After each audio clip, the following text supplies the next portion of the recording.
What's up, guys? It's good to see you there again. Welcome to the Mafia Championship podcast. As you can see, I am not alone. I have some guests with me. We will be introducing those shortly, or they will get a chance to introduce themselves. I can already see the Twitch chat is active. I'm very happy to see that. I already have a lot of questions from you guys to these people with me right here. We'll get to those eventually. First, I just want to say thanks again to everyone for tuning in. I know I also have to say thanks because we just had an end of discussion in Game 5, I believe, where it actually landed. We had a tied result at the end of the day, and a townie got lynched, I believe. I just quickly checked. But anyways, we will not be talking about Game 5 today. We will be talking about Game 1, because for the very first time on the Mafia Championship podcast, we will be doing a game post-mortem, or a game analysis. Oh, there's a cat in Frinckles' background. Shout out to Frinckles' cat. Anyway, status on the championship. We're about halfway through the qualifier stage.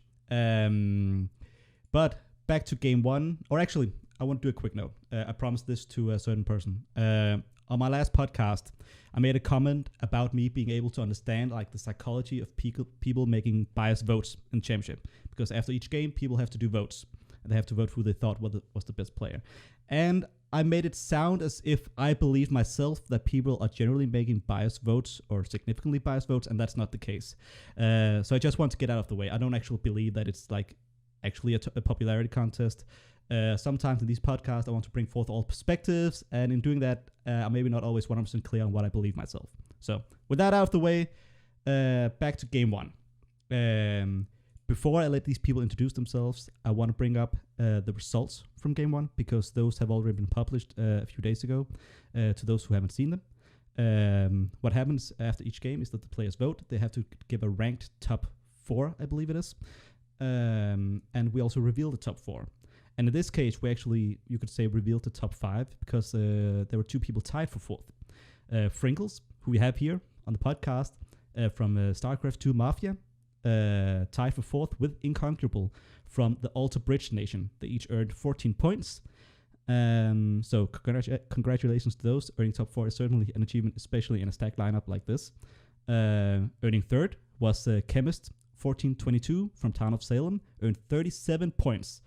Also very impressive, he subbed in for Achromatic, so very impressive to do as well as he did. He was the surviving Mafia in the game. To those who don't know, the Mafia won the game, and we'll also be talking about that. Earning 2nd place was Achromatic, aka Sir Chris, as some of you guys know him as, from GameFAQs. He earned 40 points, which means he advances to the wildcards, or actually the semifinals, as we call them this year. And first is hollowkatt from Good Gamery, who earned 43 points and also advancing to the semifinal stage. So the Good Gamer is making a strong showing. They appeared for the first time last year, and IBA also made it to the next stage, and so is hollowkatt. So that's a 100% record so far. So that's very impressive. Also, GameFAQs, they have made it to 3 finals before, so that's also very impressive. StarCraft 2 Mafia, I was very surprised to find out, has never made it to the finals before. Someone could correct me if that's wrong, but I believe that is true. And I'm surprised by that, which is also meant as a compliment, because they produce strong players. So maybe with the jury wildcard still coming up, maybe we can see that happen. Anyways, you guys don't want to hear me talk. You want to hear these guys talk. So guys, you can unmute yourselves. Let's get to you guys. What's up? Hey. All right. Hey. Hello. All right. So let's start with one of the winners of the game, hollowkatt. Let's just first do like a quick round. Introduce yourselves. When you started playing Mafia or Werewolf or whatever you know it as, and like how did you find yourself, without making a long story, how did you find yourself here in the championship? Like, Sure. So hi everyone. My name's hollowkatt. I've been playing Mafia off and on for going on 15 years or so. I started out on a site that no longer exists. It was a Magic the Gathering fan forum, strategy forum kind of site. Stuck with some of those guys for years as we shifted from one site to the next as things would go defunct. And now we're all on Good Gamery. I spectated IBA last year in his qualifier and his semifinal game, and wild card as it was at the time. Thought it was pretty awesome, so joined MU in November of that year. Started playing some games there, and when the champs came around this year, IBA and I had a discussion about which one of us wanted to go, and he wasn't super interested, so I said, "Sure, why not?" Uh, Worst that happens is I scrub out, and well, I didn't, so here we are. yeah, indeed, the worst did not happen. In fact, maybe the best thing happened. And like also, I have to again bring to attention that it was a very, very close top three. Like that's a bit unusual. So, Yeah, 6 points I think it was between first and third. Yeah, that's very rare that happens. At least between three people in top. I can see. I have two things I want to note here, hollowkatt. First, I see the cat behind you, so we have a lot of cats here. We do. That's Loki. That's Loki. Oh, so it's not hollowkatt. No. And another thing I want to confess is I don't know why, but I didn't actually pay attention to the gender icon on your profile, and I thought hollowkatt was a female. So I was surprised when you popped into the call. You're not the first person to say that. Not at all. In fact, that's one of the more common things that I get. Yeah. It's fine. Honestly, I don't care. We're all dogs on the internet anyways. Exactly. All right. I want to bring it over to you, Frinckles. Playing for the first time in the Mafia Championship. Tell us a little bit about your Mafia history and how you found yourself here. Well, I'm the current developer of StarCraft 2 Mafia, and then it's kind of like a mod where it's like roll madness, so it's kind of chaotic. But some people are like, "Hey, you should play for Mafia," and then gave it a shot, and I'm pretty good at Scum, I think. So, but my whole community wanted me to be Scum, and I rolled down. Well, the odds aren't in favor, unfortunately. But hey, I hope you get roll Scum then if you move on. And then you have to try to not act too excited. Yeah. All right. Mr.Tweetums from Wrestling Smarks. How do you pronounce that? Wrestling Smarks? Yeah, Wrestling Smarks. Wrestling Smarks. So Wrestling Smarks is a first-time participating community. I believe we had 26 of those this year out of the 165, which I think is a very good ratio. I'm always very excited about getting new blood. Of course, it's not completely new blood because what happened is that a lot of Wrestling Forum migrated to Wrestling Smarks. Wrestling Forum is, of course, where Poiser, Magic, and other big names are from that have all participated before in the championship.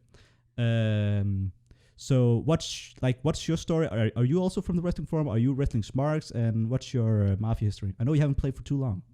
Both, actually. I started out at Wrestling Forum, and due to some cosmetic changes on the forum, pretty much everybody in the section agreed that it's basically unplayable there. So the entire section migrated from Wrestling Forum to Wrestling Smarks. We lost a couple players on the way, but gained a few others.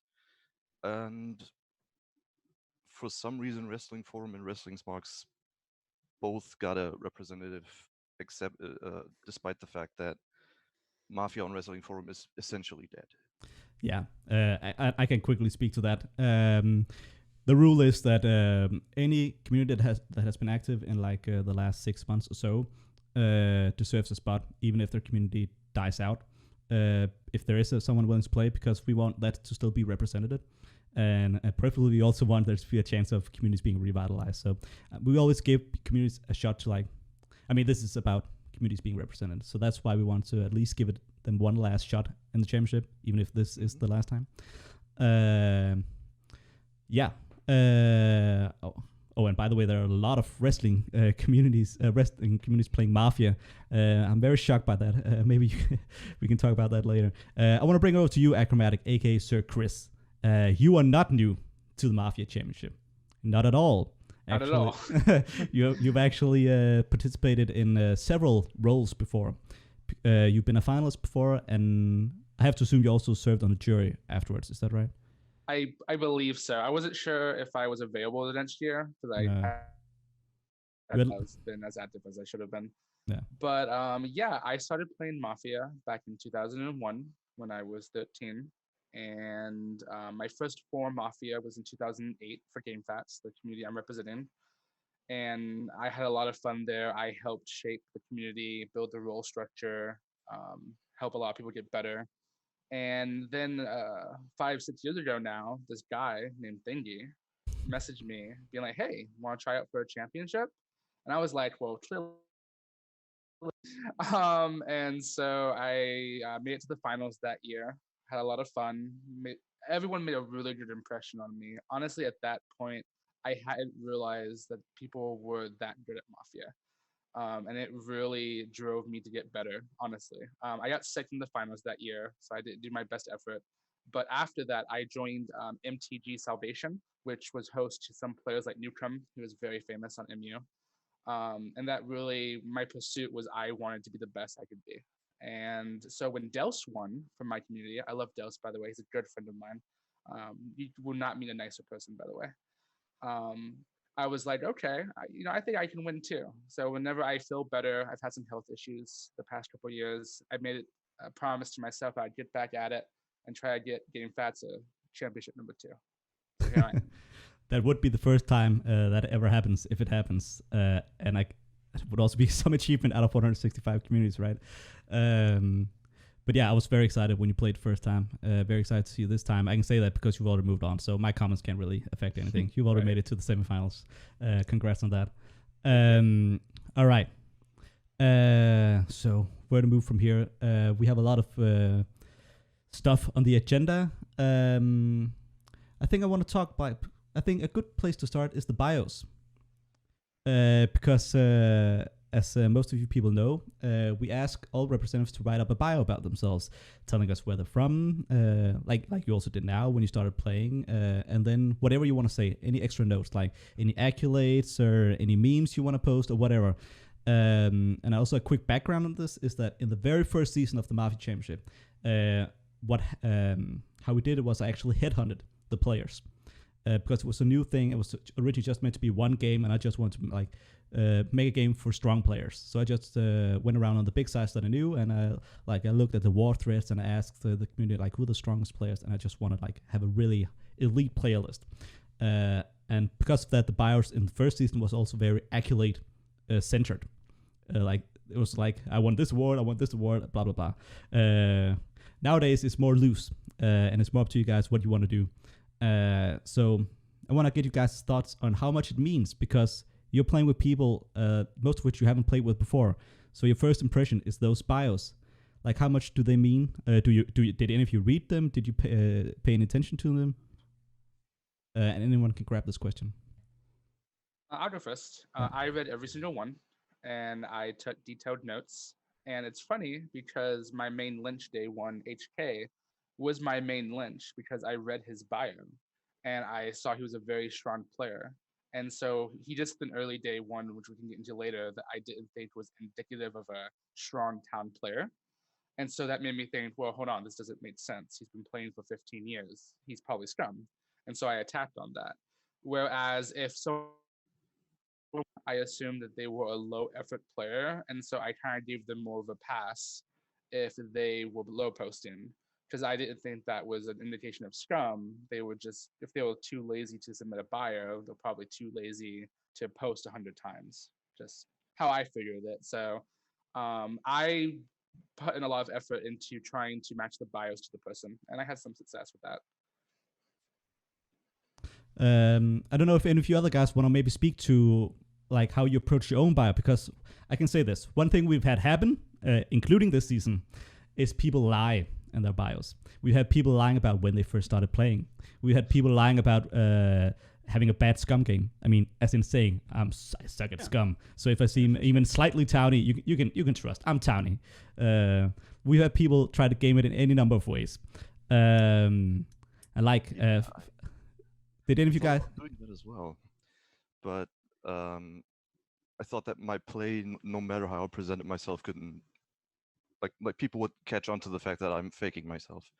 I did read the bios, and a few like Acros, for example, stuck with me because just from reading his bio, you could tell he's very experienced. You gotta watch out for him. But other than that, most of the bios I've already forgotten. I mean, Acro obviously instantly proved me right with the way he approached the game, and HK, the fact that he's been playing the game for a very long time, also stuck with me, and I kind of saw where Acro was going with, yeah, this guy should be leading, but he's not. It definitely has some merits.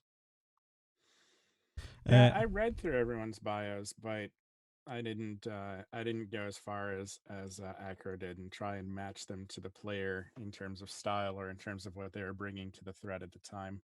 And nothing in my bio is a lie per se, other than maybe I don't really like long walks on the beach that much. I definitely I much prefer to ran town than scum. I much prefer to ran vanilla than any kind of PR. In my experience, it's just I have more fun that way. So I did take a spin through the bios just to see, if anyone came up with any funny jokes, or if they were from anywhere cool, or something that piqued my interest. And turns out Cornflower, right, is from the Redwall Abbey forums.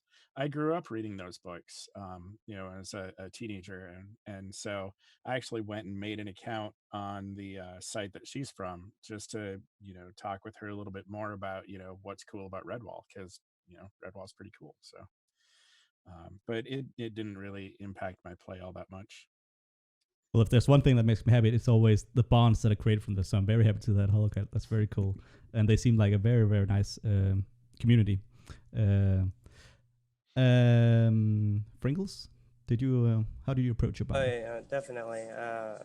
I remember Mr.Tweetums' bio because I went on the wrestling forum for like 2 hours afterwards, looking at all this stuff.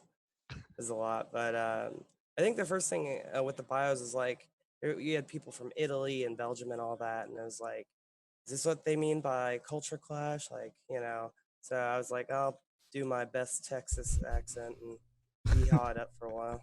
I tell you what, that was killer. Honestly, like the gameplay that all of us brought, I thought was fantastic. I thought everyone, that was participatory did a great job, but that Texas accent just killed me every time. I definitely want to get back to that accent. So you're not getting off the hook, Frinckles. We definitely want to be talking about that because there's been done a lot of role playing in the past, and it's not always been as successful, to say the least. I want to give a shout out to the people in the chat because we have some fellow Game 1 players out there. We actually have the whole Scum team represented. We have a chemist out there as well. We also have who else is in the chat? We have Sherlock in the chat. And KB, of course. So very happy to see you guys out there. Maybe it speaks to the game that the scum are showing up strong. To give, let's because maybe not everyone has followed Game 1, so let's just give a quick summary of the game. So first day, a jack of all trades is lynched. Shapes is lynched while being AFK. And actually, some behind-the-scenes info here. Shapes wanted to sub out of the game. So she was already done with the game at that point. So if she hadn't been lynched, we would have had to find a replacement. I didn't know she was jack of all trades, so that didn't impact how I was handling the situation. It was very close to the discussion that we learned this. So that's unfortunate. I also want you guys' thoughts on that lynch. Next day, a very pivotal moment in the game, like a day that could have changed maybe the course of the game. We have an Anaxagor lined up versus Bloodwolf in a 5-4 vote, I believe it is, with the Bloodwolf, the townie in that pair being lynched.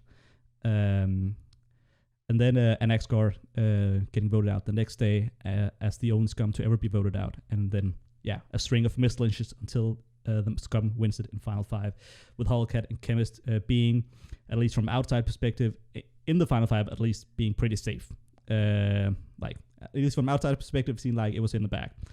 I'll have you guys' thoughts on that, but from outside perspective, that seemed very, like a very safe win for you guys. The lynches. Let's start with the shapes lynch. Or actually, this is a twofold question. Which lynch did you find to be the worst lynch? And it might even be interesting to get hollowkatt's perspective on this. Like, which lynch was he as scum thinking? Like, how are we getting away with this? How's this person being lynched? That might be interesting. But also, I want you Townie's perspective, of course. And addendum, the Shapes lynch. How did you feel about lynching an AFK player? Is that a good move? Is that a plus EV? In this case, it got rid of a jack of all trades player. Or is that just something that has to happen sometimes? Anyone can take this. Yeah, sure. So I'll talk about Shapes, the Shapes lynch a little bit. I like to, as both Town and Scum, kind of pay attention to who's not participatory, who's not posting a lot, who's not really providing a lot of content for the thread, because a lot of times I find, especially in a situation like this, wolves can be intimidated. So it's easy to paint someone as a wolf if they aren't being super participatory, not producing a lot of content, not really interacting with a lot of people. And so from that perspective, Shapes felt like a reasonable lynch to me.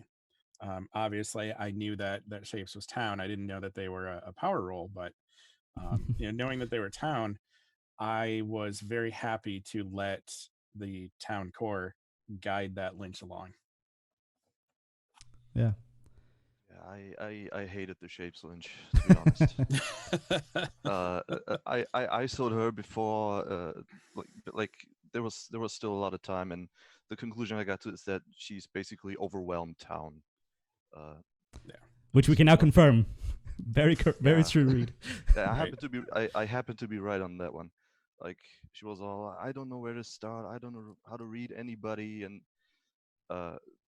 I thought people were latching onto really flimsy reasoning for that lynch, and it ending up being a blind lynch on a Joe. That's just the worst case. So would you call that lynch? Like, did you think she was Town, and that was why you disagreed, or did you just think there's not enough info here? It's just we don't know. We can do better.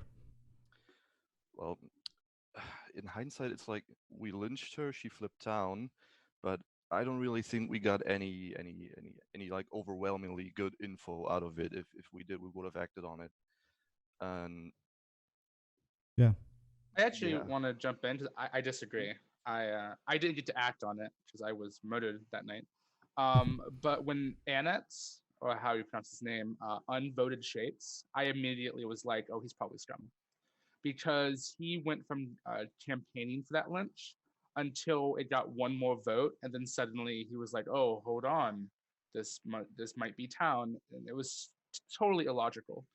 And so even though I campaigned for that lynch after HK stalled out, and I had realized she had been gone for so long. I just thought she was frozen, possibly. I did learn a lot from that lynch because I was super suspicious of Annetts after that, when before I thought he might have been okay. The thing about lynching low effort players is it's a mixed bag. And my thinking process was twofold. One, I couldn't lynch HK that day. I wanted to kill him so badly. I tried everything. And so I was looking... I get that a lot. Like as every alignment, I get murdered a lot. So. Don't worry, if you're Town, I'll go easy on you. No hard feelings. And number two, though, I thought, okay, Shapes had presented a case of she thought I was a good Town member, but she wasn't willing to discuss HK, who I was certain was Scum. And so I thought maybe that's an association. Maybe I can get something out of her. So when I voted her, I didn't plan to murder her. Like, that was more of a, hey, say something, convince me you're Town, please, because you're probably not that good. And usually if you're not that good, I can tell if you're Town or not pretty easily. But then she just never came back, and I was like, okay.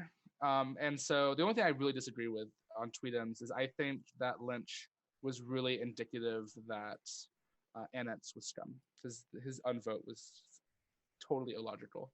Yeah, can I just chime in? The thing is, I was already sure at that point that Annex was Scum. Like, he made this big entrance post with his caveat reads, and HK and I, we instantly jumped on him for that. And obviously, for HK, it was a bust, but oh yeah. We day 2 and 3, we went to this. We basically tied Bloodwolf and Annex together, and him unvoting on shapes there did nothing to improve my opinion of him. So he went from scum to even more scum. So Right. And I think his unvote, if there had been more votes on shapes at the time, could be easily perceived as a towny thing to do, right? Like you get cold feet because suddenly there's 7 or 8 people on a lynching vote, and There it's were early, 4. day. Right, exactly. That's the thing that made me go, Right, hold right. up. So that's the thing that makes you go, oh wait, no, this guy's totally dirty, right? But I've been the townie and seen the wagon explode from 3 or 4 to 8 or 9, Yeah. and bail off and go, something's wrong here, right? For sure. And sometimes you bail off and it was a wolf lynch, and you're like, oh, okay, I look kind of bad. And sometimes you bail off and it's a townie, and you're like, all right, good, I was right there. So I guess what Annex did in that situation was mimic an emotion that he knows he's had as town before, as many of us had, but it just wasn't the right situation, the right context for it. Right, the numbers were wrong. Yeah. And that's really what gave it away, I think. Yeah. So he and I talked a lot in Wolf Chat, night 1 and all during day 2, about how we wanted to try and proceed, right? Because obviously, if I can get town cred from pushing him and lynching him, that would be awesome. But if I can keep him alive, it's even better, right? Because 3 wolves are better than 2. And so we kind of tried to figure out, is there a way that we can, do we push Blood Wolf hard on day 2 and get that lynch to save an Exegor for day 3? How do we handle that? And I mean, he played his part like an absolute champion. Yeah. So, and we'll also be getting back to that. For him. We'll be getting back to that. As some may have seen, an Exegor made an emotional-ish post in the thread about not seemingly being recognized for sacrificing myself. Can I say something in regards to that? Yeah. I just wanted to let him know publicly. I voted him in my top 4. I think he was a very strong wolf. I think he had a thankless role. I think I gave him 2 points, so he was 3rd on my list, I think. And so if anyone doesn't understand that he did a good job, you should reevaluate the game. Annex played his role perfectly. Absolutely. Yeah, I agree. Spot on. That's good to hear. Chemist subbing in was huge. A lifesaver, literally lifesaver, right? Yeah. Because Oro Magi at the time was suspect because he wasn't active. But that was about the only reason he was suspect. There was very little actual association. Well, that, and he quoted a post of me day 1 saying, "This is why you die night 1." It was a little on the nose. Yeah. There is that. So when Chemist came in, I was like, I know this guy. I love this guy. He's super solid, and he's a great teammate in any alignment. So much respect and love to Chemist in that spot. Like over the course of all the seasons, like I can count on one hand the number of times someone subbed into a Mafia spot and done well with it with that situation. So yeah. Actually, before I move on, because we're talking about lynches, but I want to get back to what Achromatic said about using the information from that lynch, because even if you agree or disagree that the Shapes lynch was bad, you should always try to get the most out of the situation. So, like, Achromatic said that he, for his perspective, an Exegor seemed like obvious scum or like likely scum from that.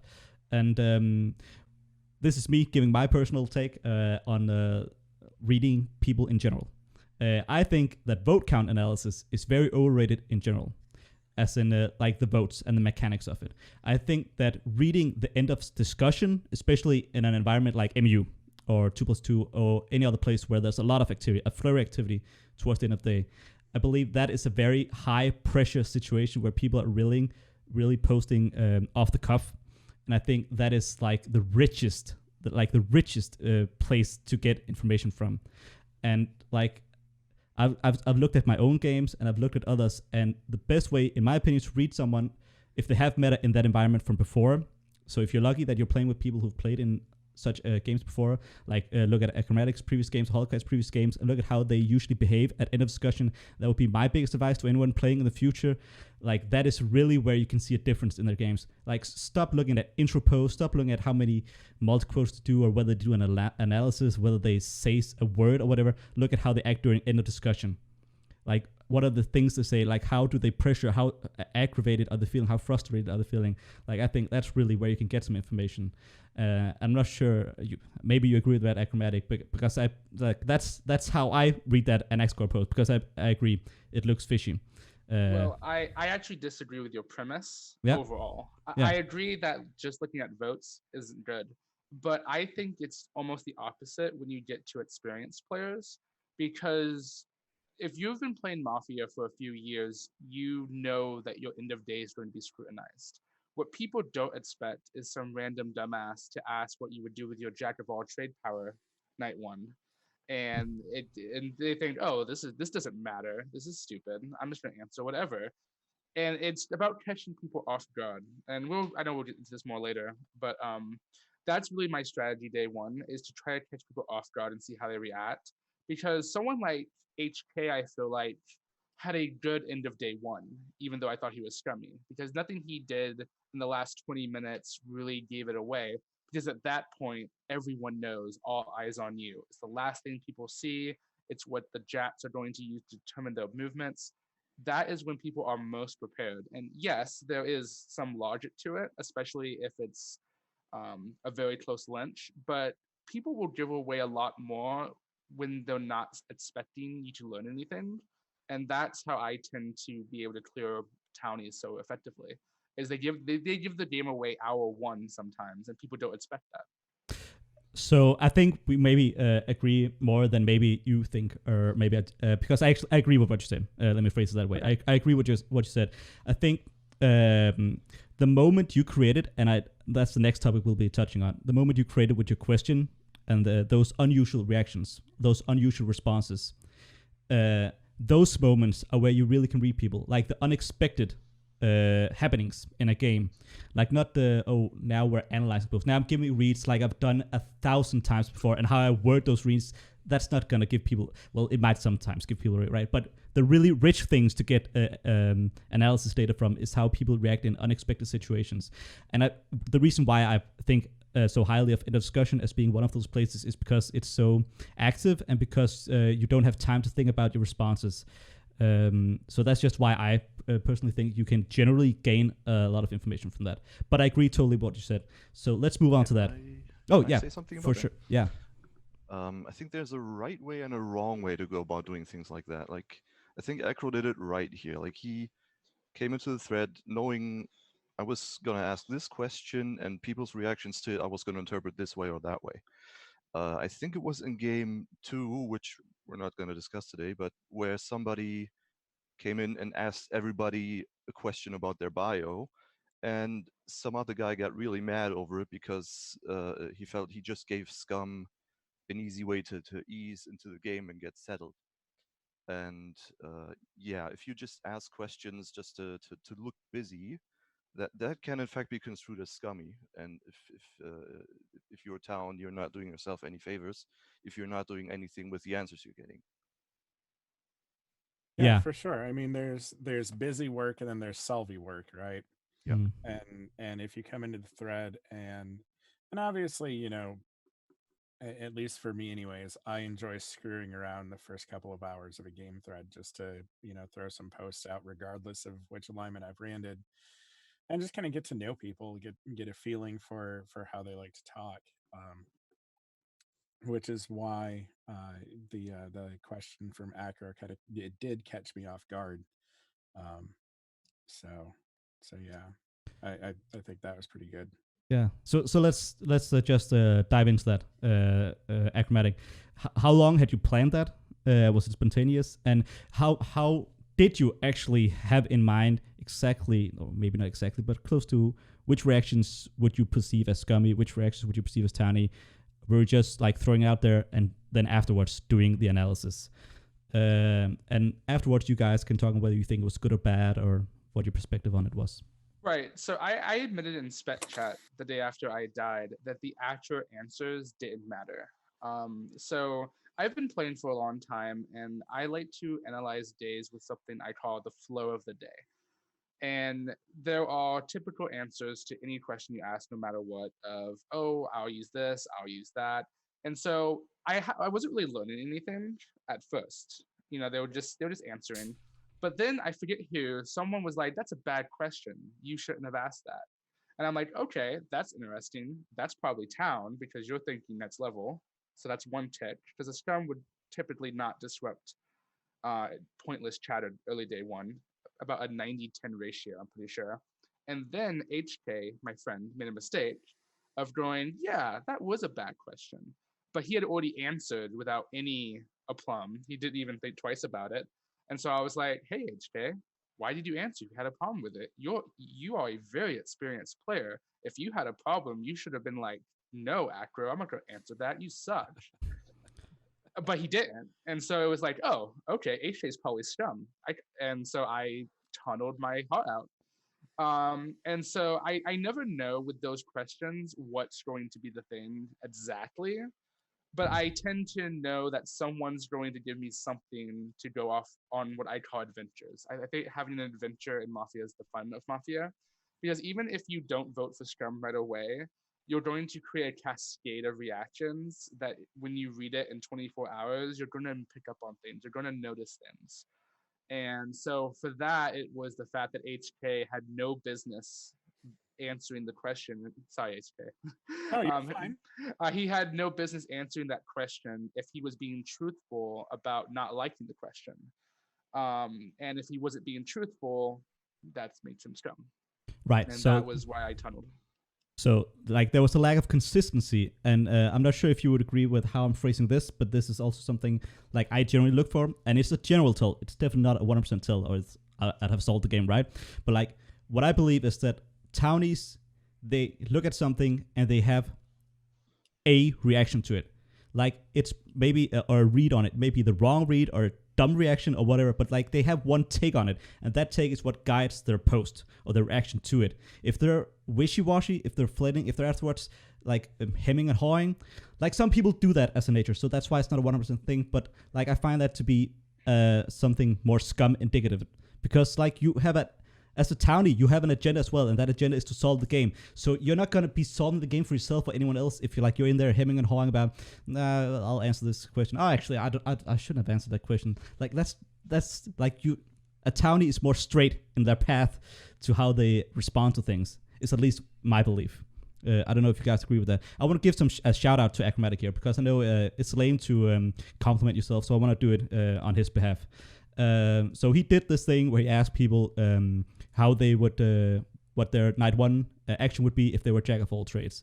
You say, I think I'd go for the doctor save personally if I were to be jack. I'm curious to know if that's actually true. But people give answers, and then Achromatic sums up what he believes, and I can reveal that pretty much all his reads are correct. He thought Tweetums' resistance was very towny. That is correct. Let me see. He thought Shapes seemed to think out loud over my question, felt earnest, so he can be town. You did end up lynching Shapes. Really thought Jazzy was genuinely puzzled, thought he was towny. Leaves hollowkatt as Mafia, and X-Score and Inconquerable gave more neutral responses. So like that's a perfect, maybe results oriented, but at least from what we can see, the process was there. Things it seems sane and reasonable to me. And so that was one way of opening game in a successful way. Oh yeah, for day one reads off of a what is essentially a throwaway question, Achromatic nailed pretty much 3/4 of the game. Yeah. All right. Which is why he died. Yeah. I mean, I'm not gonna lie, right? Straight up, I made that call, and I made it because you figured it out. Yeah, and also like I'm giving a lot of compliments to Achromatic here, and that's partly it's just because we're on the Achromatic part of the agenda. There are compliments headed the way of the others as well. Thank you. I do appreciate it. I know I play a very egocentric game. I can talk about that later. Why I do that? It's not just because I like to hear myself talk, but I do appreciate it. Thank you for recognizing my work, because it is a lot of hard work that I do. So thank you. Mafia is a lot of hard work, whether you're doing it right or wrong. A lot of people, tough. Especially when you're lying about people. Yeah, and what I wanted to say just quickly here was I want to contextualize and say that like hollowkatt won the game, and like I cannot stress enough like my general belief that those who win the game deserve to win the game, unless it was like hugely unbalanced or whatever. But like he got out the player he needs to get out. Like that's part of the game. Sometimes you have townies that are right. You often have those in every game. If you can get those out and win, then that's your job, right? So hollowkatt bested Achromatic here, right? Sure. I mean, yeah. This time, right? Yeah. Next time might be completely different. Absolutely outplayed him. Right, bang bang. There you go. I did have a gun. Yeah. All right, I want to get to Frinckles, a fan favorite. We waited long enough. Frinckles, the role playing, the character, the cowboy. Like I said earlier, maybe the most successful one yet. Like we've had communities. So you come from a community that isn't even role playing oriented, and I'm not sure if you're aware of it yourself. But there are a lot of there are some role playing communities out there. Unfortunately, some of them don't actually want to participate because they believe the Mafia Championship to be too serious, and not very accepting of role playing communities. And that certainly has been a little thing in the past. People from those communities have tried role playing and gotten a bad response, and then stopped role playing and not had fun with the game. And I think that's a shame. I think we can embrace that. I was happy to see it embraced here by you and your fellow players. I want to hear your thoughts on why did you adopt that character? Was it your first time? Have you done before? Yeah. I've done a few different kind of accents and stuff like that, but it usually comes from me trying to because I'm kind of new to 4 Mafia still. Like I've only been playing for maybe a few months now, so I see really really good players. And I'm like, wow, I want to be able to think and act like that. So I'll pick up their playstyle and copy them. You played very well, by the way. Yeah, wow. You played very well. Seriously. It was a tough game, but yeah, just I really like copying other players' kind of play styles and seeing how it changes my outlook on Mafia, like how I read things normally, and I think it's made me a little bit of a better player. I'm not sure, but the Texas thing was just because I wrote it in my bio. I was like, I'm going in all cowboy this time. Oh yeah. Yeah, I would just want to echo like what the people here are saying, but also people in Twitch chat. That's a very very solid showing for someone very new to 4 Mafia. I think that's definitely one of the strongest showings. Also, like you made yourself very clear townie, and you like that was the goal. And I think that's one of the strongest goals you can have as a town. Drawing the attention coming into the championship, I did read, shout out to Newcomb, his guide on putting wolves in a box and all that, and I was like, how can I do this easier? Well, it probably starts with me being as towny as possible. So that's how I found Mr.Tweetums. But unfortunately, a wolf got in too. So if I can give I too have read the article. If I can give a piece of advice, as someone who has talked to Newcomb years ago about this, me and him subscribe to the same theory of town clearing first. How you played the game, it was like you had read about how to do it, but if you go back and read my day one, I was actually doing what you wanted to do. I just didn't announce it. And I think that could be a really good lesson for you, because I think you were forcing it a little bit, and my mind is blown that you've only been doing this for a few months though. That's incredible. Like you are way ahead of where I was at that level of experience. So I think the thing that you have to do the most is, now that you've read the guide and now that you have a goal in mind, don't talk about it as town, just do it, because otherwise you'll get inside your own head and force it. And that makes sense. And I could agree with that also, because people are always going to be skeptical if you say it. Like that's just a common thing that people have. Yeah. And speaking about the role playing and the character, Straw asks, how did playing the game in cowboy mode affect your enjoyment of the game? It made me have to double check everything that I typed out and put apostrophes where there shouldn't be apostrophes. It was What would a cowboy say right now? That's pretty much what I was going. Sorry for making you break character. Oh yeah, that was lovely. I love when people do things. I love these post restrictions. Like, I'm used to roll madness games, and if I host a game, I just always want to put in 5 post restrictions to make people act stupid. Like, I don't mean to say that you acted stupid, but Yeah. make him do funny stuff that they wouldn't usually do. A funny post restriction I once did, getting a bit off topic here, but I think it's a funny story, is that whenever I had a role that had to say a certain word or do a certain thing, and then another role that whenever they saw someone do that thing, they had to do a certain thing in response, and it created this cascade of funny reactions. So that's a funny thing you can play around with in your games. Can I just add, I very recently hosted post restriction Mafia on my home site, where it was basically a vanilla game, but every player had a post restriction. And people got really tired of it down the line. Like the winner in the end was the serial killer who had a movie director post restriction. He absolutely nailed it. Was wonderful. Nice. And let that be a lesson that it can be very fun to play with these characters and these post restrictions. Although it's not very fun, I can reveal to play Hodor in a Game of Thrones themed game where you can only say Hodor. I didn't play that one myself, fortunately, but I know. Wait, can you also say hold the door as well as Hodor? No, you can only say Hodor. Oh, yeah. Spoiler alert. So speaking about role playing, because this was a successful attempt at it, or a successful version of it, so that's maybe why we're talking about it positively. But like the downsides, because as Frinckles himself touched on, he was sometimes rewording or fixing his posts that can also, I believe, make you sound scummy, because what scum sometimes do is they're more careful about the post, and you also have to be more careful about your post when you're having like putting up this facade, which it is. And also related to that, like it obscures your tone completely, so it technically it makes it more difficult for other players to read you, potentially. Or do you guys agree with that? And like, what do you? I hated the accent. I will admit it. In my night one analysis, I literally copied 20 posts in a row where our cowboy friend said nothing. It was just all accent fun. But then the one time he didn't do an accent that someone in the chat mentioned, where I like soul read him so completely of his thought process, he was like, "Holy crap!" and he dropped the accent. I was like, "Oh, he's town. Okay, he can accent all he wants." Like that convinced me. Timing. Yeah, Right. so I freaked you out. I think part of it is at least in my media consumption experiences, right?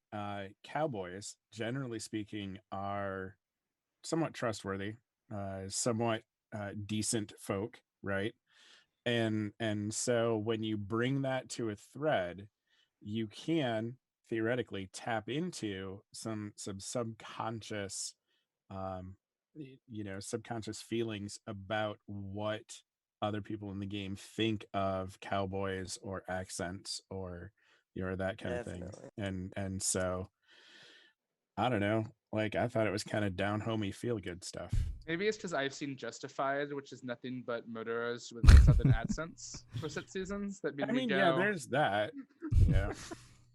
I trust no one. I'm always paranoid. That was definitely the goal, though. I didn't actually mention that the cowboy thing being kind of trustworthy, like make an identifiable type of character that you could be like, this guy's leading the town, he's towny as heck, and all that. So that's kind of the goal there.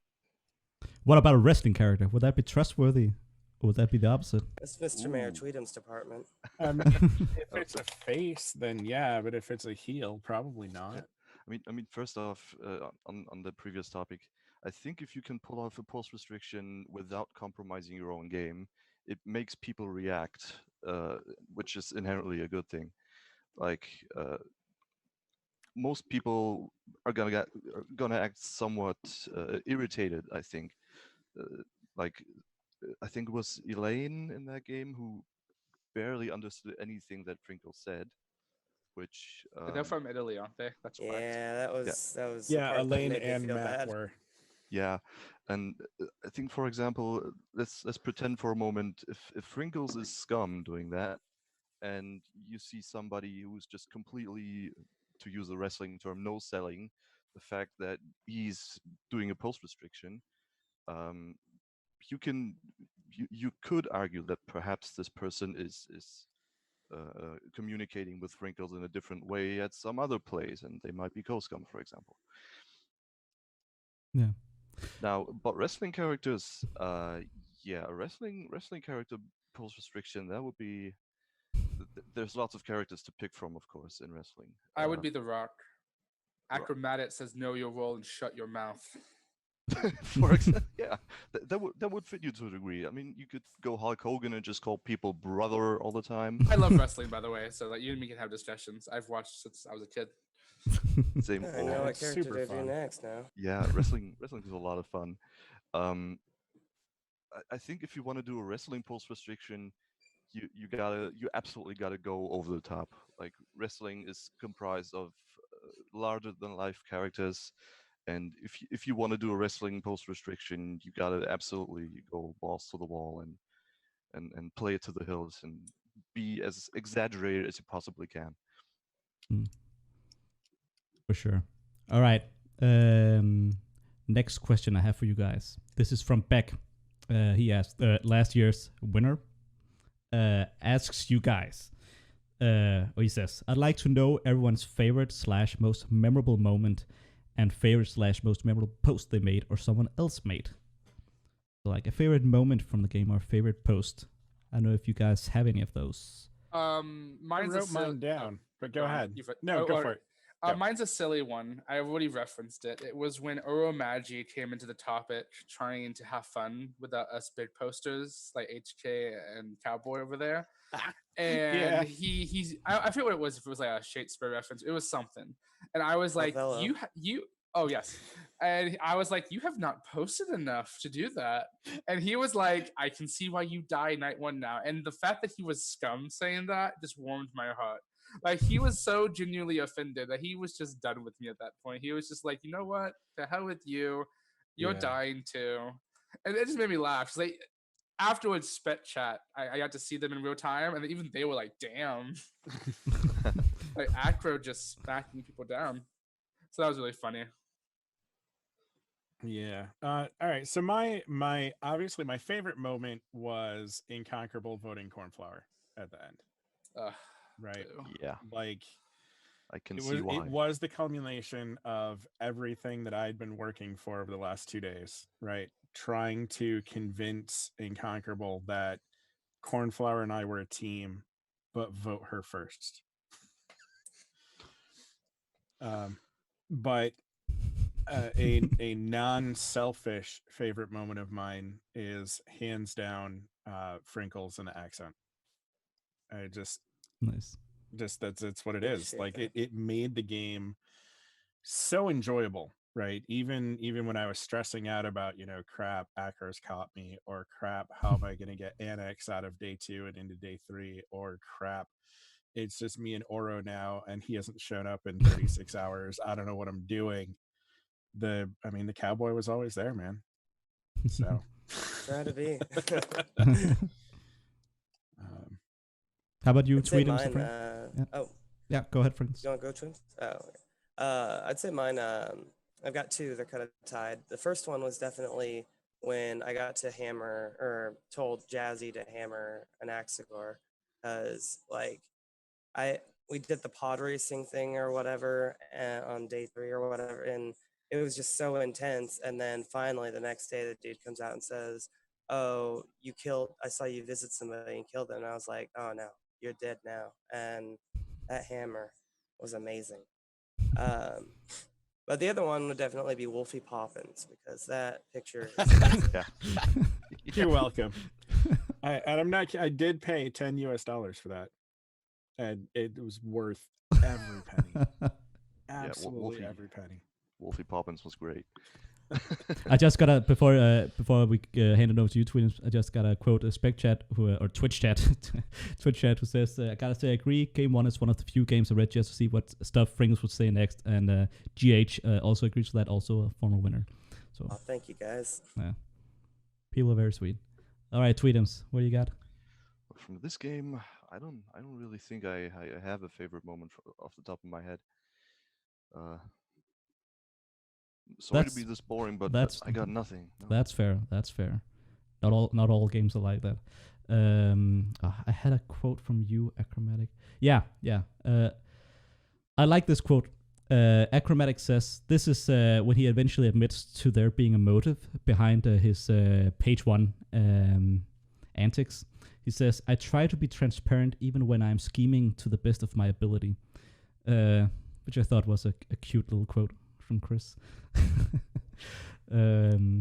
Sums up a lot I'm always scheming something. Like even as town, like I'm always trying to like outmaneuver people. That's the fun for me in Mafia, is having a secret that people don't know, even if I'm town. So actually, let's just do a quick question that, because I do this a lot myself.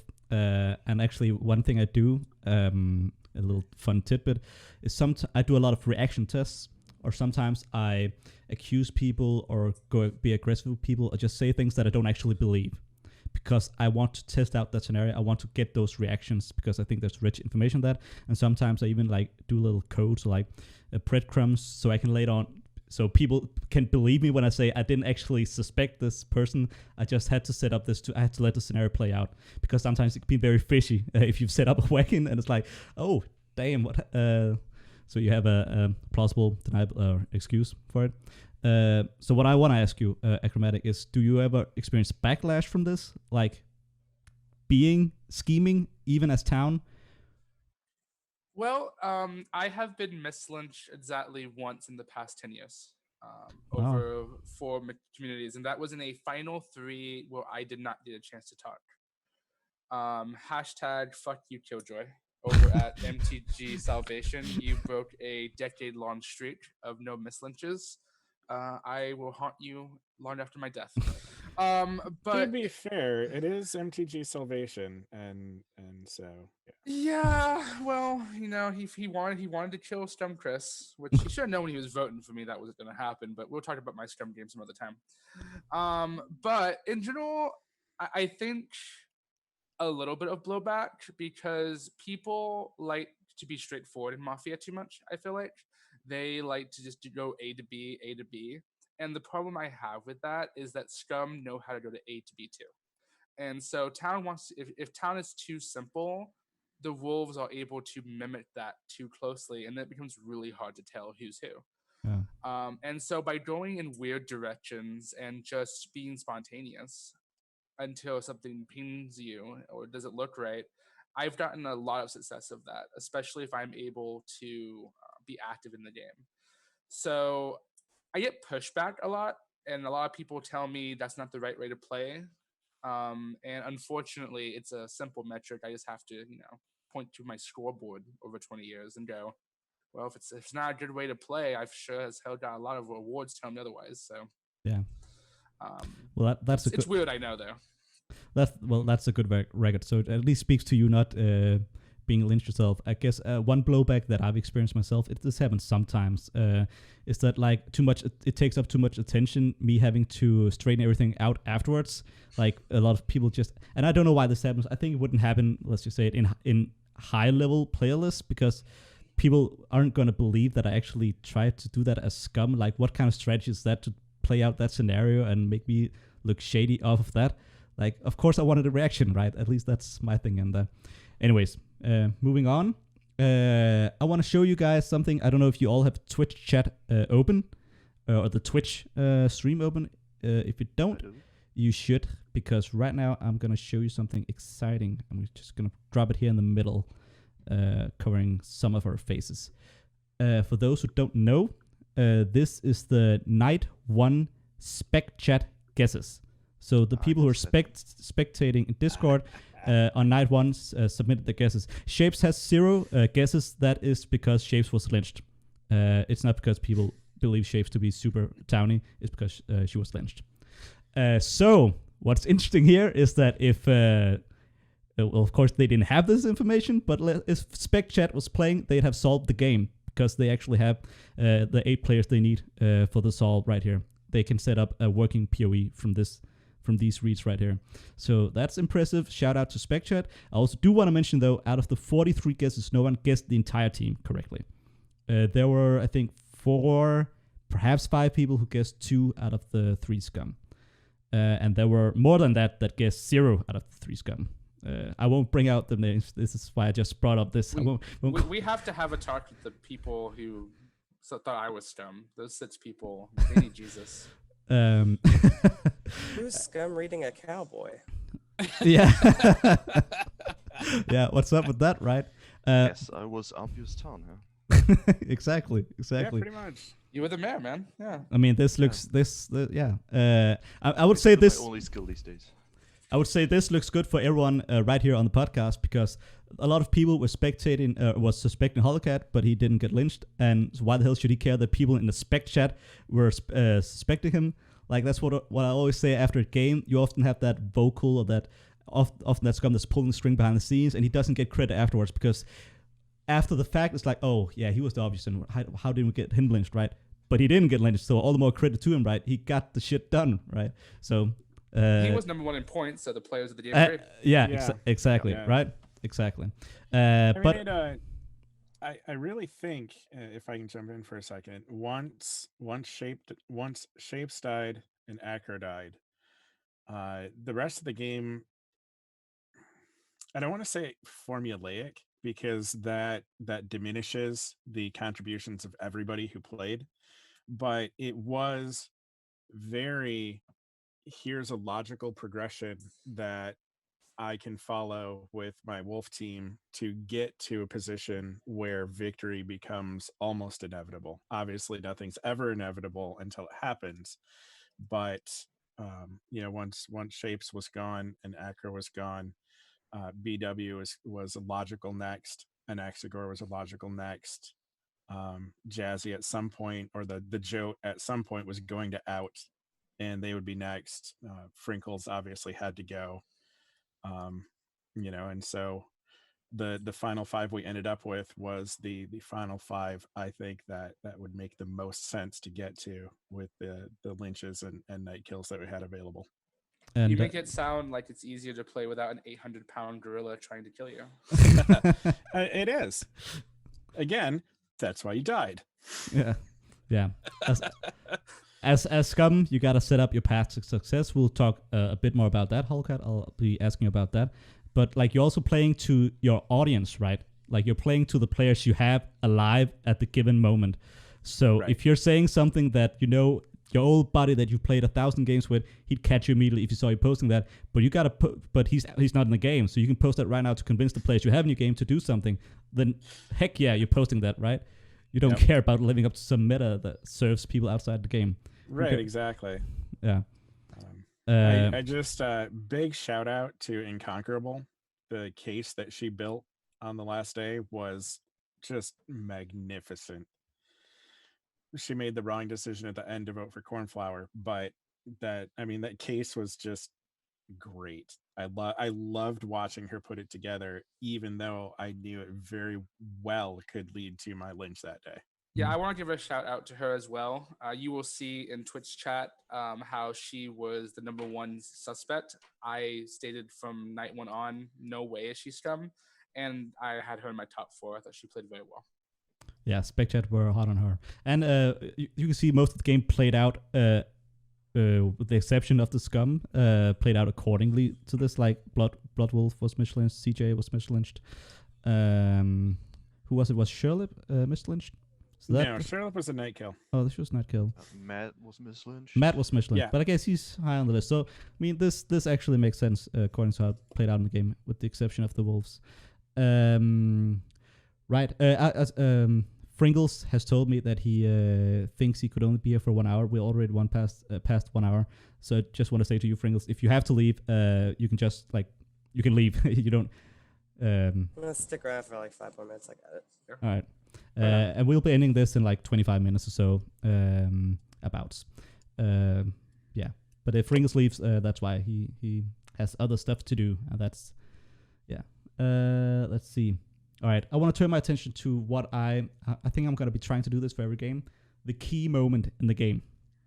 At least I'm doing it for this one. And the key moment in the game for me, and actually I brought up the vote count, it was 6 votes, Bloodwolf, 5 votes, and X-Score, day 2. All 5 votes on an X-Score were town votes. And the Jote, the surviving jack of all trades at that point, wasn't even on the wagon. So like you lynch an axe go there. If you can clear those 5 people, you have the jack of all trades, and maybe you go longer without going to the jack of all trades because you have a lot of clear people that gotta be killed. Like that can severely turn the game, because what happened is Naxgor didn't get lynched. hollowkatt got on the wagon the next day. Maybe got some credit for that. Should he have gotten credit for that? Like, how does that happen? And we can also talk on like Naxgor sacrificing himself, but from outside perspective, I'm curious to what happened here. And what are your guys' thoughts on whether this is even a key moment in the game, or if I'm looking at it too simply? I think the key moment of the game was day 1 when I couldn't get the support for HK. Because that led to me recognizing, okay, crap, I know HK is scum, but I'm not getting the lynch, and I had to pivot, and I pivoted incorrectly. I think the game's probably over in very short order, and I think HK will even agree with this, that if I managed to convince our cowboy friend to lynch him, that would leave us with at least one jack of all trade who was publicly thinking I was good. So I probably can't be the target night 1 for scum, no matter what, because they can't assume I'm not going to be doctored. And then if you have me day 2, again, I hate bragging, but my night 1 relist was pretty darn good, so it probably changes the outcome of the game, having me around longer. So I think Bloodwolf and Anets was pivotal, but I think even if Anets is killed there, that HK was sneaky enough to survive it. It might have been more bloody, especially with the Chemist replace. I think if that happens, Chemist wins in Final 3. I don't think that changes the outcome of the game. I think it's a lot more bloody. That's exactly what I think as well.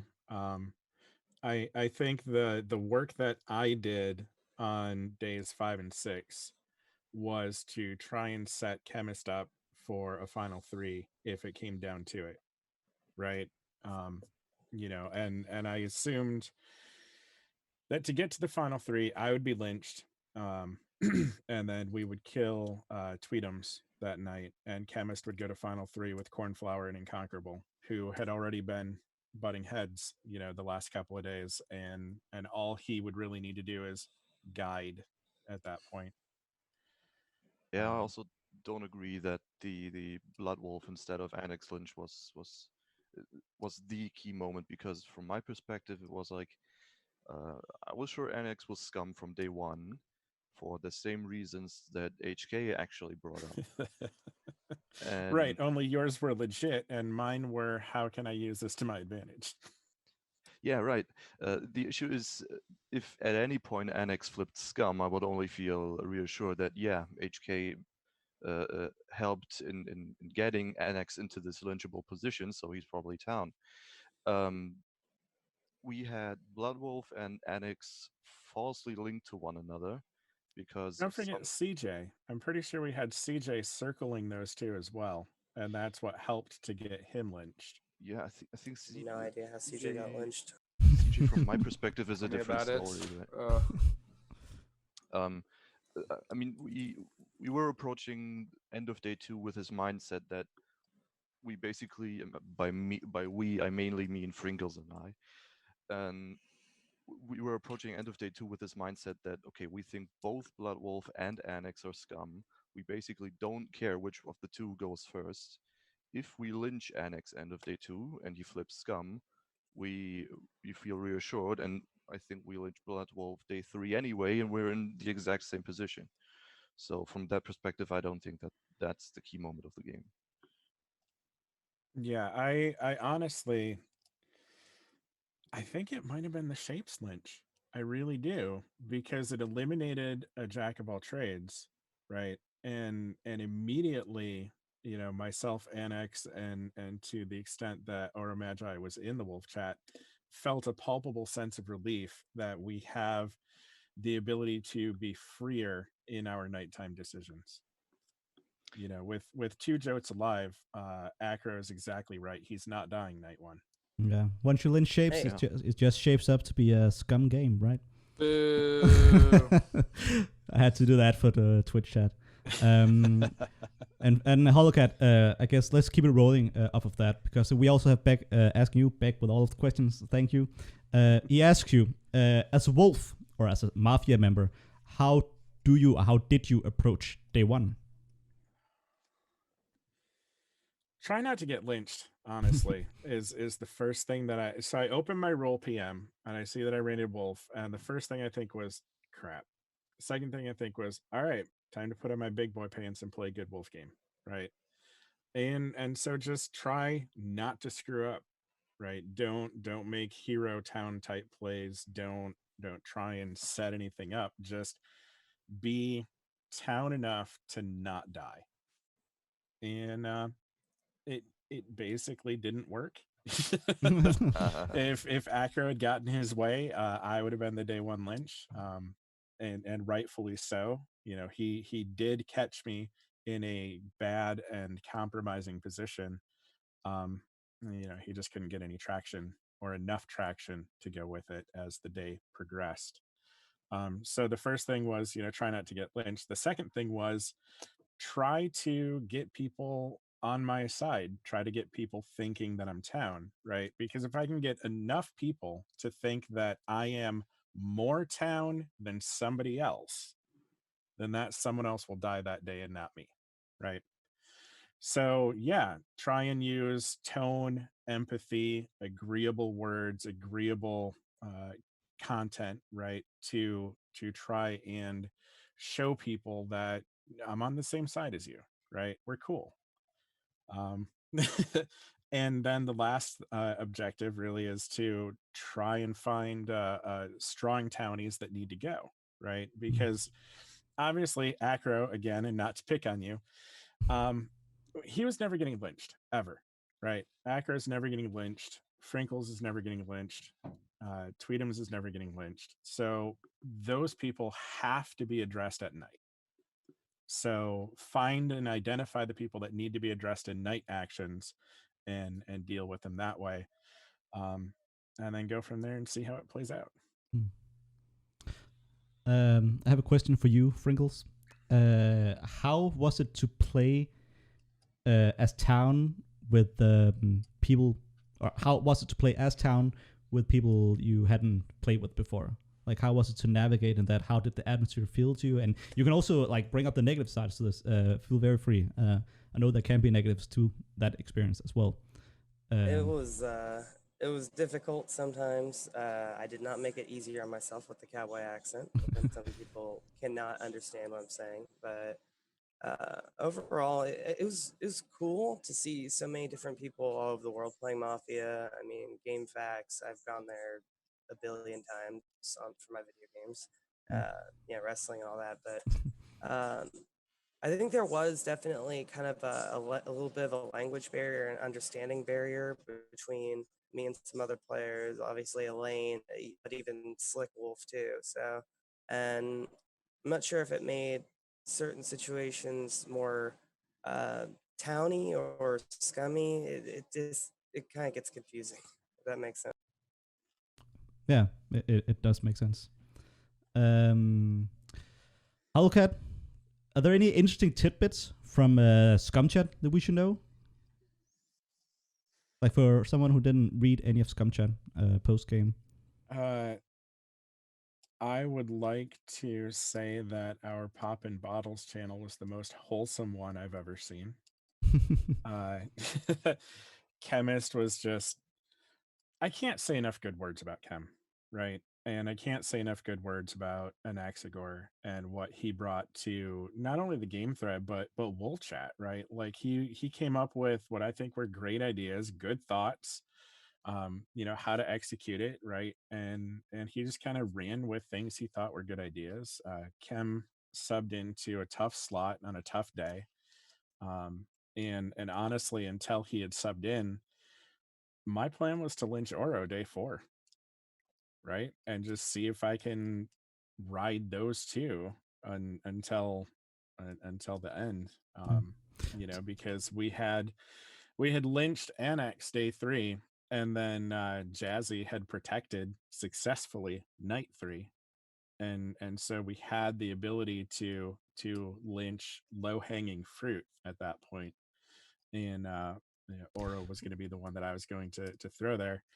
And then Kem came in and popped into Wolf Chat and was like, hey, relax, cool, cool down. We got this.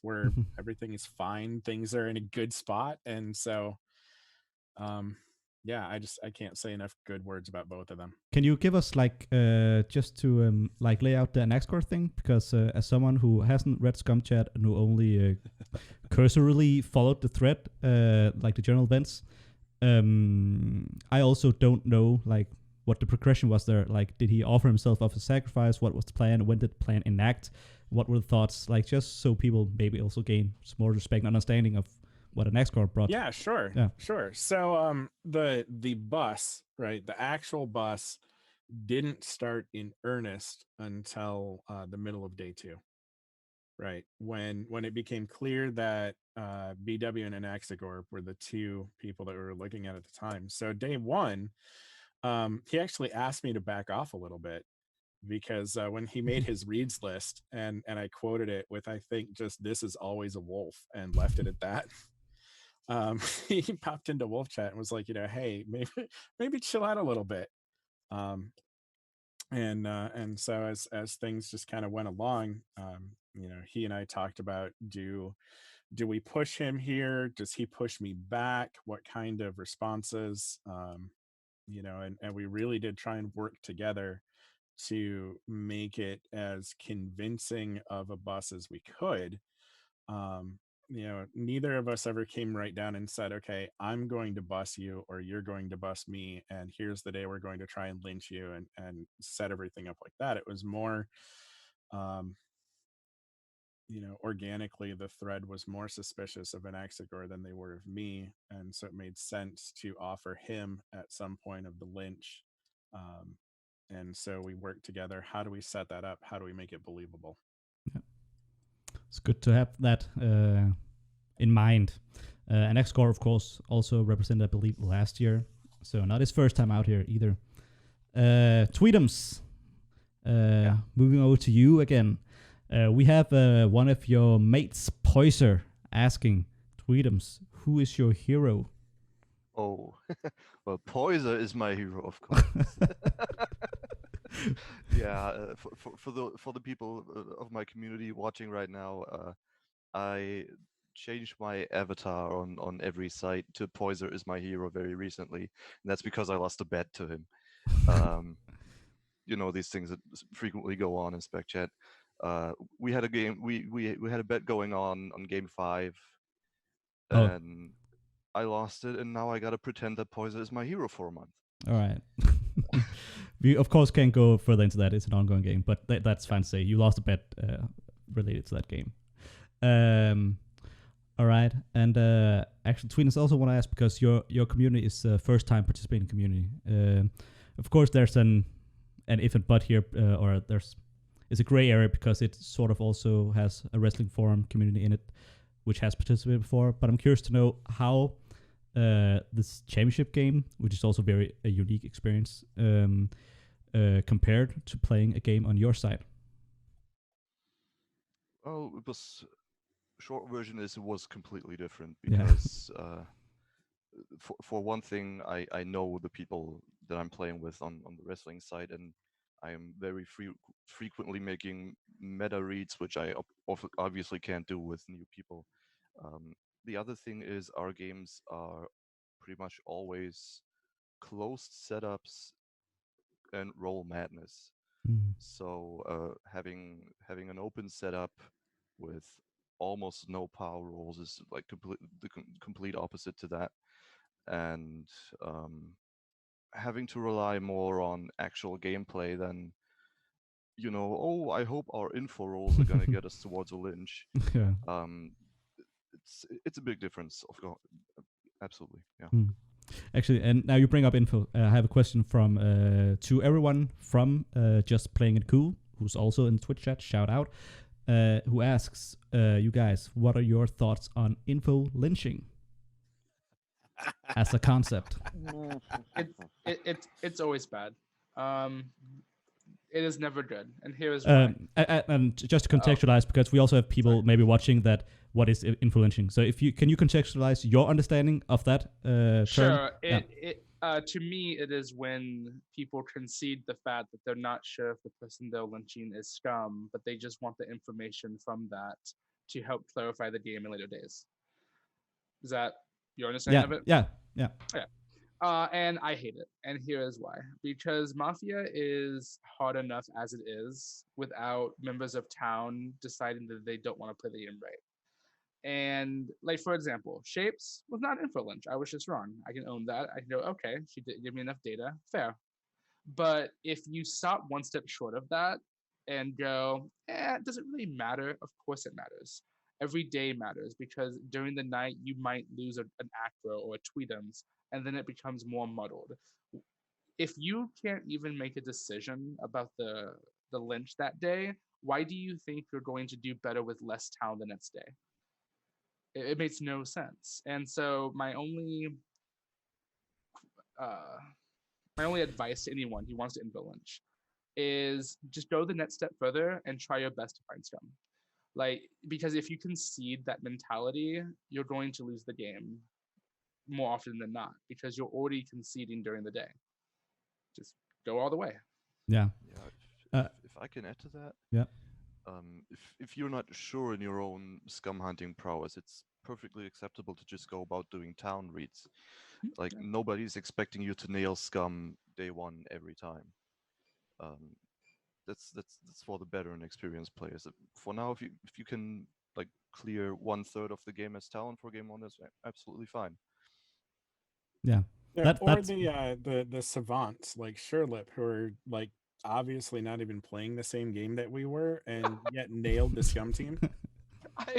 He just couldn't get any traction, but he was effing right. Because he was wrong while being right. It was so sad, because the thing that he knowed you for day one, I had to town beat him for, because he was obviously town because of it. But I'm like, hey, that doesn't make sense, buddy. Like, he probably wouldn't do that on purpose. He's like, no, HK was scum. He told me the wrong time. I'm like, I doubt that. No, you're wrong. And I was the one trying to chill you, and even I was like, "Sure, what are you doing?" But Sherlip was, he was so right about the team. Just every time it was mentioned, every time someone asked him, he's like, "Yeah, it's these guys. Just go kill them." But so I didn't. Honestly, the two people who thought Sherlip was scum, Night One and Spec Chat, should never play Mafia again. Find a different hobby, guys. I don't know your names. I'm not gonna shame because I don't know who you are. But if you thought Sherlip was scum after coming into the topic and accusing another player of manipulating the time zone for him to show up late, you have no hope. Take up checkers, take up video games, play Madden. I don't know. And sincerely, that was just me not understanding how Mafia Universe displays timestamps, or not timestamps, but in your I don't know, little sidebar with your avatar and whatnot. Yeah. To me, it looked like he was UTC +5 or something. So, oops. Yeah. I don't mean to be disrespectful, but you could say that Sherlip was right the way a broken clock is right twice a day. Also, I have now been informed by Chemist that one of those people was a MU mod. So it was nice playing with you all. I'm about to be banned, apparently, forever and ever. But Sherlip, it's one thing to have to arrive at the right scum reads, which is all fine, but you also obviously need to convince people, which is the part where he didn't do any favors to his alignment. I had a private chat with him after the game was done. He wanted to ask me a few questions and talk about getting into more games on MU. And I likened him to the Greek myth of Cassandra, right? The young woman who is cursed to be accurate in her oracle and future telling abilities, and yet no one would ever listen to her.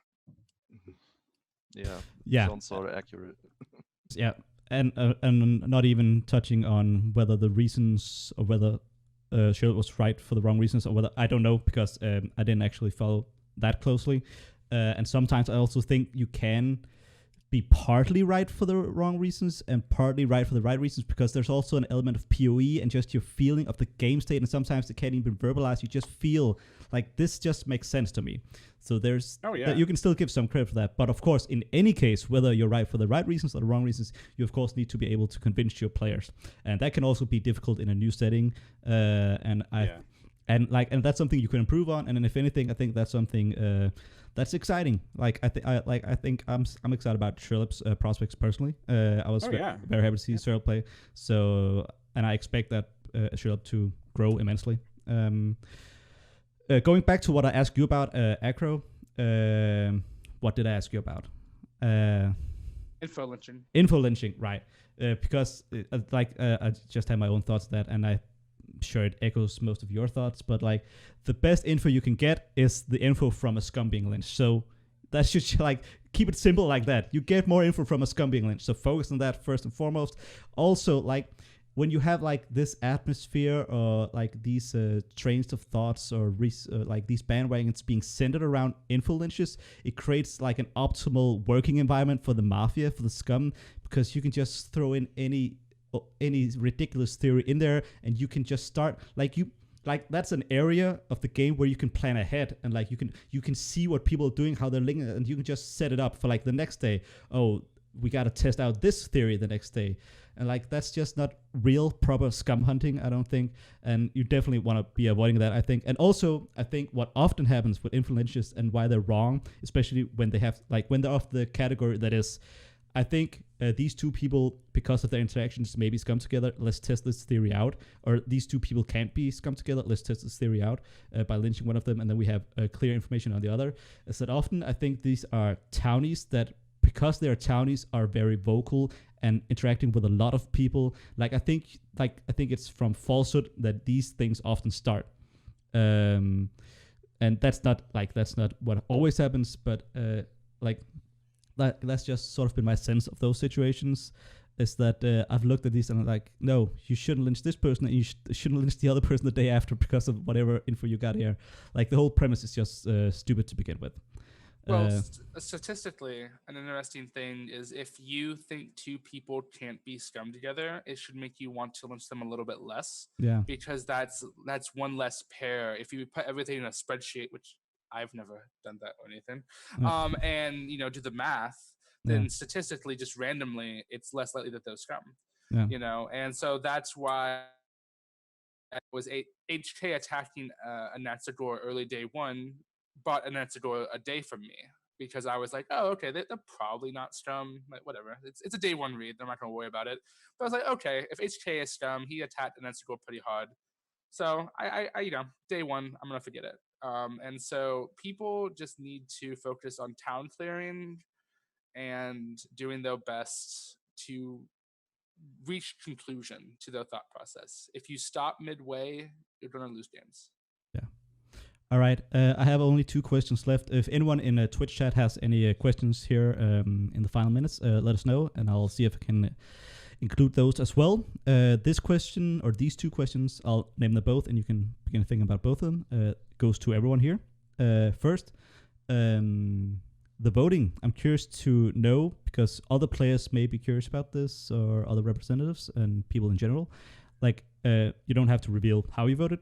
But I'm curious as to why, like, what were your reasonings? Like, how did you approach the voting? And that's also, like, interesting feedback for me as an organizer. Like, did you, and you can speak honestly, like, was it a very MVP kind of thought? Was it a best player in general kind of thought? Or was it a mixed bag? Or was it just a feeling? Or, like, how did you approach it? I'm curious to know. And also, this goes to at least hollowkatt and Achromatic. What are your plans for the semifinals? Do you plan, like, have you thought about that? Yeah, Rantown. Yeah. That's my plan, is to Rantown. Not play with Achromatic for HK, I think. Oh, no, that's fine. It's fine. For me, I have no problem being really honest with my voting. And if I'm too blunt, I apologize. So I had, as my top 4, I don't remember the order, Inconk was the only town, and then I had the 3 scum. And the reason for that is actually making more and more sense as I get to know the players better. The fact is, a lot of the town that I had the option of voting for, it was pretty inexperienced. Cowboy over there was great, but he's new, so it's growing pains. Tweetums played a really solid town game, but he's new to Forum Mafia, and so even though I didn't have that lens when I was voting, in hindsight, it's like, oh, that makes sense. That's why I detected a few things I knocked points off for. Whereas Inconquerable, I thought played a very good game, and like I said earlier, I had no understanding of what Spec Chat was talking about, saying she was scummy. I just didn't. I didn't get it. And the three Mafia to me were easy choices, because I just don't think outside of Inconc any of the town members played as a complete of a game that any of them did. Anaxagor was really manipulating them and surviving long enough to do damage to the town's thinking process. Chemist, I think, was my highest rated scum, because he just came in and was a butcher's knife to every town. He just ended the whole game. Yeah. And HK, I think, was my least rated scum, just because I had to dock points for the fact that he said it was his best scum game and I caught him so easily day one. But the fact that no other town caught it means, okay, hey, fair is fair. So I thought he played the worst of the three scum, but that still was a top 4 performance in the game, because he managed to outplay and out effort a lot of the town.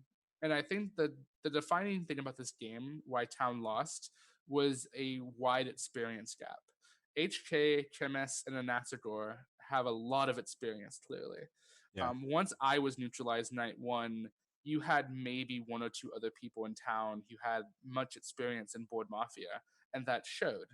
When you're the uninformed majority and you don't have that experience to understand the different things that go on in terms of looking at night kills, in terms of organizing, you're going to be punished. And so I think with the knowledge that so many of the people are inexperienced, I'm going to praise Town wholeheartedly. I think Town has a very bright future then, because a lot of the play that I was annoyed with during the game is now more understandable to me, understanding your experience. Like Cowboy, I was annoyed with you, but your first year of playing, you played amazing. Holy crap, I'm so impressed with that. Tweetums, you made decisions that I didn't like, but holy crap, you've been doing this for less than a year. You played so good for that experience level. It's just that it's a championship, and HK's been, playing for longer than, some of us been alive, apparently. And that's not entirely true. Yeah, whatever. You told me night 1. I can talk about you how I want. That's true. And so part of my strategy was, like, honestly, once you were gone, part of my plan and strategy was just bury Town in post count. Like, if you want to nail me, you're gonna ISO 400 posts. Good luck. That's a valid strategy. Yeah. Yeah. What HK just talked about is one of the reasons why, for example, I don't agree that post count limits are a good idea. We have these 150 posts a day limits. Drowning Town in nonsense is a legitimate scum strategy, and I would hate to see that eliminated. Yeah, that's a very valid point that merits a very bigger discussion. Some things to consider in that context is we gotta make this something that people can play in. And we also have to avoid instances where people legitimately spam the thread. That is actually why it was created 1 year. We did have someone, we had 1 year where someone like spammed the thread, like legitimately spammed the thread in an annoying way, not in a Mafia strategic way, in a very annoying, this sucks for everyone. Yeah. And we didn't have a rule in place, so it was kind of difficult to deal with the situation. So that's one thing it also prevents. But I hear you. It's that is true. It is a legitimate strategy that we block out by having the post restriction. That is very true. Yeah, for sure it is. On the other hand, and of course, like you've said, post restrictions is a topic for a bigger group on a different day. But having a restriction, I think, makes it easier for people who come from more, I don't know if laid back or casual are the right words, right? But communities that may not be as intense as other communities can still come to MU and compete in this, because they're not expected to post, 400 times on day 1. Yeah, and again, just to be very clear about this, the post restriction is 150 posts. There are communities out there that end their games with less than 150 posts. Just put that into context. Yeah. Frinckles, I don't know if you have something regarding your voting. Like, what did you value in your votes? In my votes, I don't actually remember who I voted. I think HK was first, and then Achromatic was second. But I definitely looked for things I wanted to like evaluate and try to get better at myself. Like in hindsight, looking at a Scum HK or Chief Black Bear, I'm like, how did he manage to hide and lay low that long? Achromatic's form of questioning and stuff like that as a town. Yeah.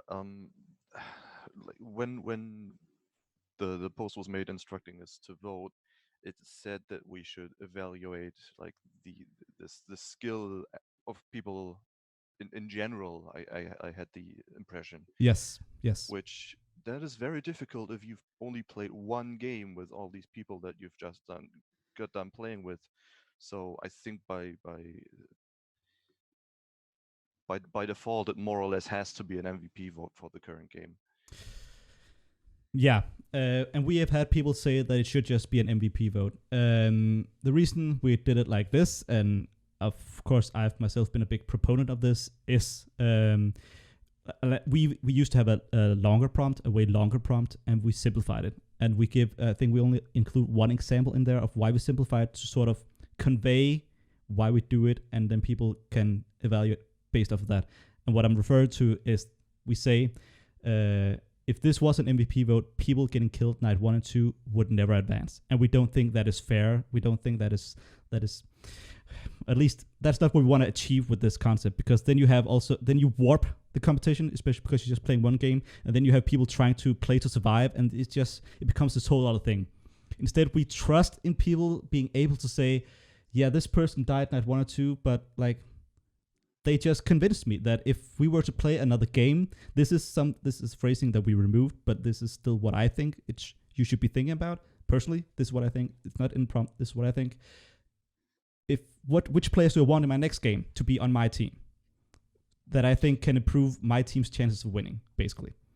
Yeah, I mean, getting killed night 1 in and of itself is often a testament to your skill. I mean, in this case, it clearly was. And Acro had one day phase and left an impression on everyone in the game. It was to me at least, from the word go, it was clear to me that this is a very, very good player.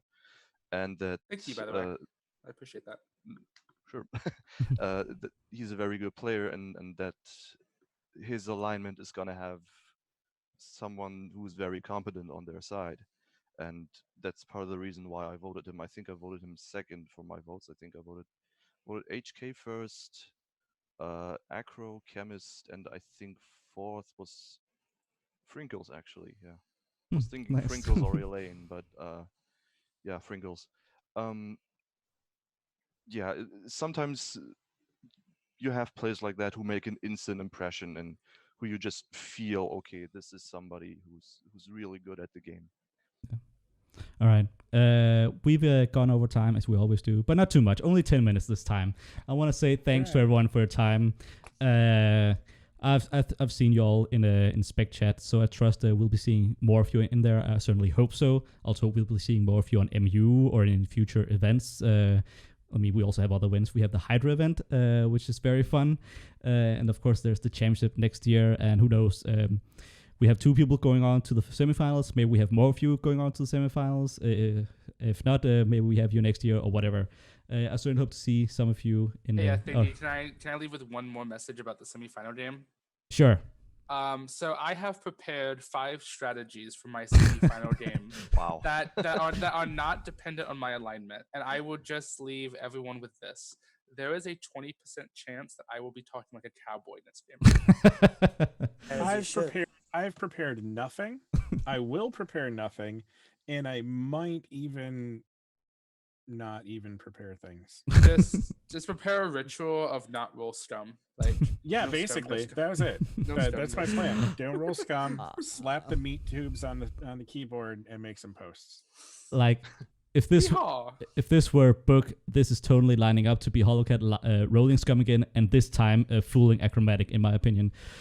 This No, boo. I hate your boo. Or this is what we're or- foreshadowing. What about this? HK and Acro roll scum together. Oh. Oh, I like that. And then Acro does the Anaxagor sacrifice. No, Not no, a- no. I will take that lynch for Acro to go deep. I'll tell you what. I'll try some cow wrestlers. I will. All right. Cattle Good. rustlers. Yeehaw. We should- Yeah. I'll tell you what. We should also be careful here. I mean, we're setting you guys up for an info lynch now. We gotta lynch one of you to find out who the other is. We gotta be careful here. I vote we let you HK. Regardless. That's Sorry, fair. buddy. I am only on day 3 though, right? According to my bio, which is not a lie, I am your day 3 designated Miss Lynch. Acro will definitely info lynch hollowkatt to get the information whether he feels good about it or not, and he will definitely feel good about it. Thanks, guys, for tuning in. It's been a pleasure. We may see more of you on the podcast as well. We'll be doing more podcasts. We have another podcast being live streamed tomorrow. That will be the Game 2 podcast. Can I remember off the top of my head who's on it? Exalt is on it. Just Playing It Cool is on it. Rand is on it. And this is Baron. Who's the last person? Come on. Does someone know by any chance? I know Rand from MTG Salvation. Like, he's my boy. The Wabbit is on it. Yeah, Wabbit. How can I forget Wabbit? Yeah. It's Wabbit season. Invite my hero Poiser, please. So tomorrow will also be a good one. Thanks to everyone for tuning in. Thanks to you guys for joining. See you all next time. Well, tomorrow, 4 p.m. Eastern Standard Time on the Mafia Championship podcast. And we out.